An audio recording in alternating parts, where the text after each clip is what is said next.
failure to find the Northwest Passage in 1818. Now these are all minor inaccuracies and they don't really spoil too much for me. But if I had to pick one thing about the Terror I didn't like, then it's this.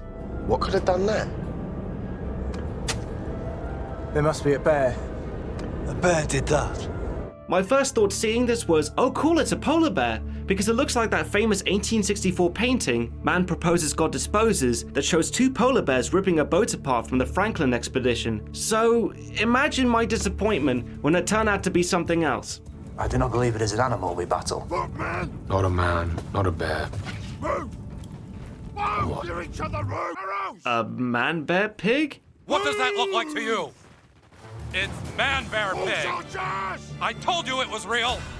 Look again. There. Half man, half bear, and half pig. Yes, instead of a polar bear, these men are being stalked by a supernatural monster. And I wish that wasn't the case, because this show is so grounded in reality and takes its history so seriously that this thing feels out of place. And before any of you say in the comment section, I'm well aware that there is a monster in the book, I still don't like it. What's wrong with changing it into a polar bear? Polar bears are the largest land carnivores on Earth, and they're one of the only animals that actively hunts humans. And unless they're pregnant, they don't hibernate during winter like other bears. So what more do you need than that? You got a pre-packaged monster living in the Arctic, and the best part is that they're real. Okay, maybe calling them monsters is a bit harsh, but the more I've learned about these animals, the more I'm convinced that they should have been used. There's this great documentary I watched about polar bears called Survival in the Ice Kingdom, and it covers everything you'd want to know about them. You can find this documentary and thousands like it on CuriosityStream. It's a subscription streaming service that has nothing but documentaries, including history, and you can watch them all for just $2.99 a month.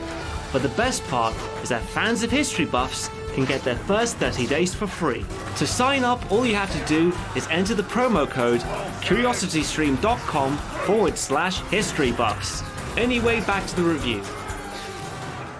Despite my objections with the monster, I still think the Terror is brilliant.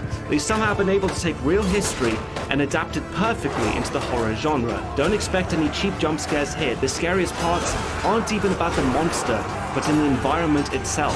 This show does a remarkable job of building up dread as each episode continues to get worse and worse, and you see each man wither away and eventually become shadows of their former selves, like ghosts in the tundra.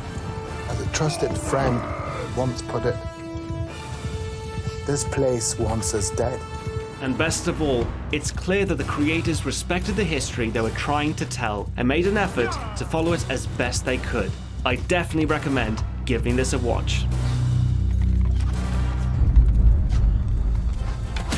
Well, that about wraps it up. My name is Nick Hodges, and thanks for watching History Buffs. And remember, if you like the show, help the channel grow. If you wish to support History Buffs, then you can now do so at Patreon. And as always, let me know in the comment section what you thought about the Terror. And of course, what historical movie should I review next? In the meantime, check out the History Buffs Twitter and Facebook pages for new updates. Until then, I'll see you next time.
Not to cut them down!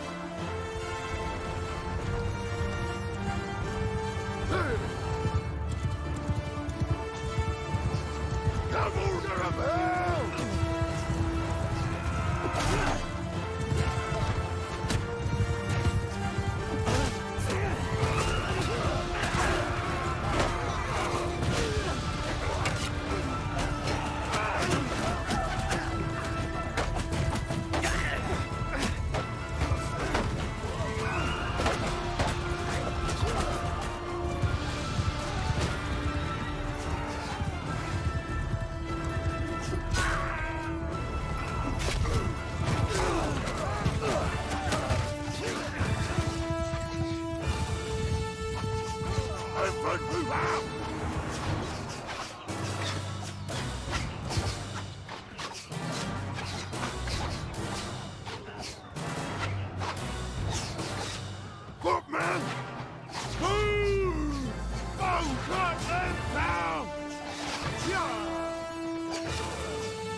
Ugh!